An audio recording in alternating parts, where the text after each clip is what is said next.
Selamat pagi anak-anak di rumah. Apa kabarnya pagi ini? Semua sehat? Semua sukacita? Pastinya kita bersukacita karena Tuhan kita sangat baik. Pagi ini kasih kita kesempatan kita bersama-sama kembali bertemu di dalam ibadah sekolah minggu online. Mari sebelum kita mulai ibadah kita, siapkan Alkitabnya, berpakaian yang sopan dan rapi. Jangan ada yang sambil makan, tak boleh sambil main game, tak boleh juga sambil tidur-tiduran. Ya, mari kita datang kepada Tuhan dengan sikap yang hormat. Sebelum kita mulai ibadah kita akan berdoa terlebih dahulu. Miss Febri akan pimpin kita dalam doa. Anak-anak di rumah ikuti dalam hati. Mari kita berdoa. Bapa di sorga, terima kasih untuk kebaikan-Mu dalam hidup kami. Pagi hari ini kami dapat bersama-sama mengikuti sekolah minggu online. Itu karena kebaikan Tuhan. Kami mau memuji-Mu, kami mau menyembah-Mu. Tolong kami ya Tuhan, supaya kami dapat beribadah kepada Tuhan dengan penuh kesungguhan hati. Kami serahkan ibadah ini di dalam nama Tuhan Yesus kami berdoa. Amin. Anak-anak di rumah, Miss Febri ajak semuanya untuk bangkit berdiri. Kita akan bernyanyi bagi Tuhan dan kita juga akan bergerak bagi Tuhan. Nanti kita akan nyanyi lagu ini, lagunya Jalan Serta Yesus. Ketika kita nyanyi lagu ini, nanti ikuti gerakan Miss Febri. Setiap kali ketemu kata Jalan Serta Yesus, kita balik badan ya. Oke, anak-anak di rumah, kita nyanyi Jalan Serta Yesus.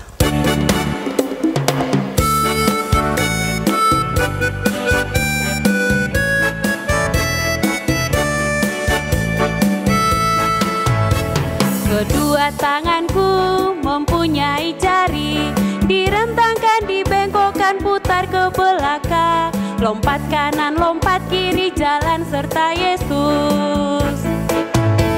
Kedua kakiku mempunyai jari, direntangkan, dibengkokkan, putar ke belakang, lompat depan, lompat belakang, jalan serta Yesus. Jalan serta Yesus, jalan sertanya setiap hari. Jalan serta Yesus selamanya. Jalan dalam suka, jalan dalam duka, jalan sertanya setiap hari. Jalan dalam suka, jalan dalam duka, serta Yesus selamanya. Sekali lagi ya, dari awal. Kedua tanganku mempunyai jari, direntangkan, dibengkokkan, putar ke belakang, lompat kanan, lompat kiri, jalan serta Yesus. Kedua kakiku mempunyai jari, direntangkan, dibengkokkan, putar ke belakang, lompat depan, lompat belakang, jalan serta Yesus. Kanan dulu ya. Jalan serta Yesus, jalan sertanya setiap hari. Jalan serta Yesus selamanya. Jalan dalam suka, jalan dalam duka, jalan sertanya setiap hari. Jalan dalam suka, jalan dalam duka, serta Yesus selamanya. Iya, kita bersyukur punya Tuhan yang sangat baik kepada setiap kita. Karena itu setiap hari kita harus jalan bersama dengan Tuhan. Oke, anak-anak di rumah silahkan duduk kembali. Anak-anak di rumah, kita akan mendengarkan firman Tuhan. Mari kita siapkan hati kita. Kita akan menyanyikan lagu Roh Kudus yang manis. Kalau anak-anak masih kurang hafal lagunya, ikuti Miss Febri pelan-pelan ya. Kita nyanyi Roh Kudus yang manis.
Sebelum kita mendengarkan firman Tuhan, mari kita berdoa. Tuhan Yesus, saat ini kami mau mendengarkan firman-Mu. Siapkan hati kami Tuhan, agar kami dapat mendengarkan firman-Mu dengan baik, kami mengerti dan kami dapat melakukannya di dalam kehidupan kami sehari-hari. Di dalam nama Tuhan Yesus kami berdoa. Amin. Anak-anak di rumah, siapa pernah mendengarkan lagu ini? Miss Febri akan nyanyikan ya, tanpa musik. Burung pipit yang kecil dikasihi Tuhan, terlebih diriku dikasihi Tuhan. Bunga bakung di padang diberi keindahan, terlebih diriku dikasihi Tuhan. Tahu lagunya? Tahu lagunya? Wah, diceritakan di situ Burung pipit tidak menabur tapi tetap bisa makan. Bunga bakung juga tetap dengan keindahannya. Siapa yang memelihara itu semua? Kok bisa? Ayo, siapa yang pelihara? Siapa yang membuat itu semua? Ya, benar, Tuhan. Tuhan yang memelihara mereka. Burung pipit aja dipelihara oleh Tuhan. Bunga bakung itu juga tanpa meminta, tapi tetap dengan keindahannya. Itu karena Tuhan yang pelihara. Nah, anak-anak di rumah, Miss Febri hari ini mau cerita satu kisah dalam Alkitab, bagaimana Tuhan memelihara orang-orang yang dikasihinya. Nah, ada satu raja. Raja ini sangat kejam, sangat jahat. Perbuatannya selalu menyakiti hati Tuhan. Dia tidak mau beribadah kepada Tuhan, tapi dia beribadah kepada berhala, kepada Baal.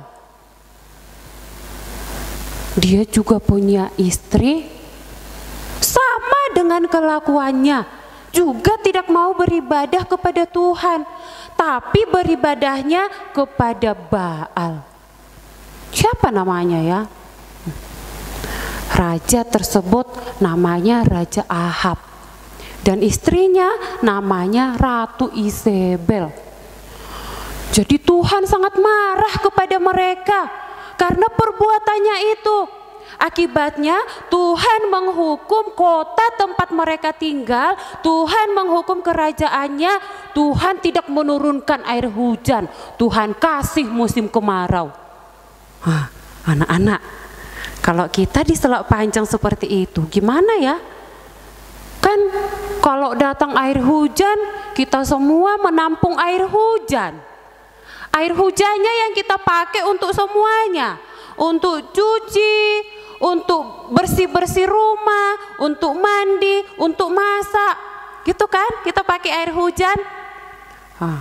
Kalau dikasih Tuhan musim kemarau yang panjang, sangat sedih ya, sangat menderita kita. Pasti kebutuhan kita akan air bersih tidak terpenuhi. Seperti itulah pada waktu itu di kerajaan yang dipimpin oleh Raja Ahab. Di situ ada satu nabi Tuhan, namanya Elia. Apa yang Tuhan katakan kepada Elia? Waktu itu Raja Ahab dan Izebel sangat marah kepada Elia. Mereka mengejar Elia gitu ya.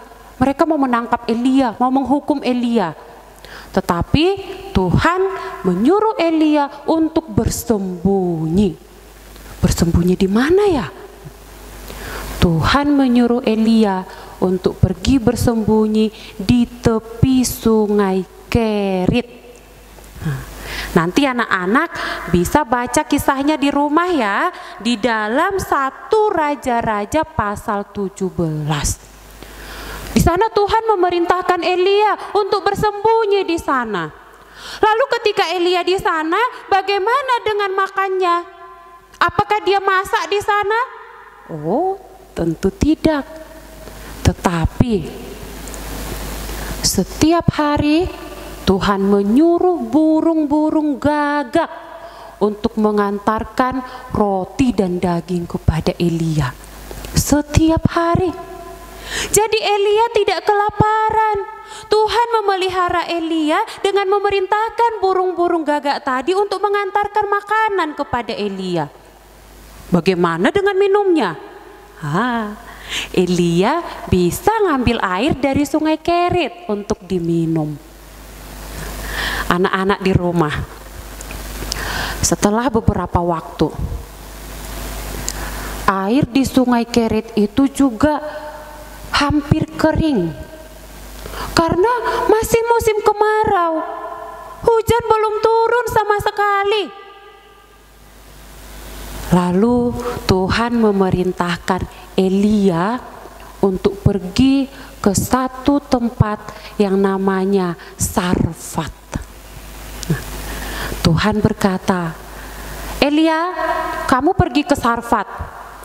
Di situ sudah kuperintahkan seseorang untuk memberi kamu makan. Maka Elia pergi. Ketika Elia berjalan, sampailah dia di pintu gerbang kota. Dia bertemu dengan seorang ibu. Ibu ini seorang janda. Anak-anak tahu janda itu seperti apa? Janda itu tidak punya suami. Nah, maka Elia bertemu dengan seorang ibu di sana yang sedang mengumpulkan kayu bakar. Maka ketika sudah sampai, Elia berkata kepada ibu tersebut, "Ibu, berilah aku minum, aku haus sekali."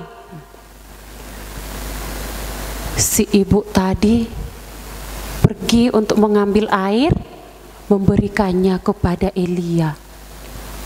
Baru selesai minum, Elia ngomong lagi, "Ibu, berikanlah aku sepotong roti, aku lapar." Ibu janda tadi berkata,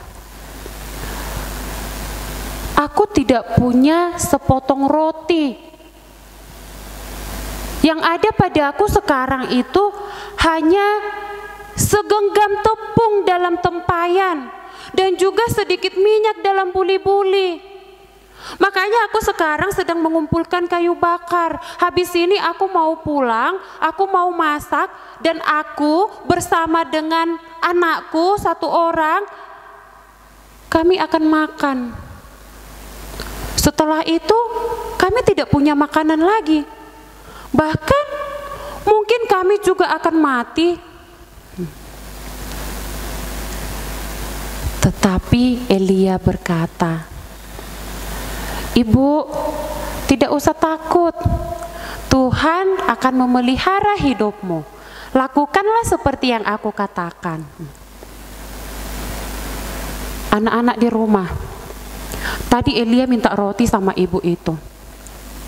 Padahal persediaannya tinggal yang terakhir. Ibu itu tadi katakan segenggam tepung dan sedikit minyak, tinggal sekali masak. Itu pun porsinya sedikit saja. Terakhir sekali untuk dia makan bersama dengan anaknya. Lalu Elia minta pula gitu ya. Kalau anak-anak di rumah punya makanan tinggal sedikit, lalu ada orang lagi minta, kira-kira anak-anak mau kasih atau tidak? Mau kasih atau tidak? Tinggal sedikit nih yang dipunya, tapi ada lagi yang minta. Mau berbagi dengan orang lain? Mau berbagi dengan kakak atau adiknya? Anak-anak, kita lihat ibu tadi, apa yang dilakukannya? Ternyata biarpun persediaannya tinggal sedikit, dia masak, lalu dia berikan terlebih dahulu kepada Elia. Setelah itu sisanya baru untuk dia dan anaknya. Apa yang terjadi setelah itu, anak-anak? Wah, ada satu hal yang luar biasa. Ada satu hal yang luar biasa. Apa itu? Ternyata tempayan, yaitu tempat tepung tadi, padahal kan sebelumnya ibu itu masak, menghabiskan semuanya. Tapi ketika mau masak lagi, tepung itu tetap ada. Setiap kali mau masak, tepung itu tetap ada. Dimasak tetap ada. Ada lagi, ada lagi, ada lagi. Tak habis-habis tepungnya. Lalu bagaimana dengan minyak? Ketika dilihat buli-buli yang berisi minyak, wah, sama juga. Tak habis, ada lagi, terus ada. Wah, mukjizat yang luar biasa loh anak-anak. Tuhan memelihara hidup Elia, hidup janda dan juga anaknya dengan cara seperti itu. Selama musim kemarau terjadi, tepung dalam tempayan, minyak dalam buli-buli itu tidak tidak pernah habis. Dan satu lagi anak-anak, suatu saat anak dari si ibu tadi sedang sakit.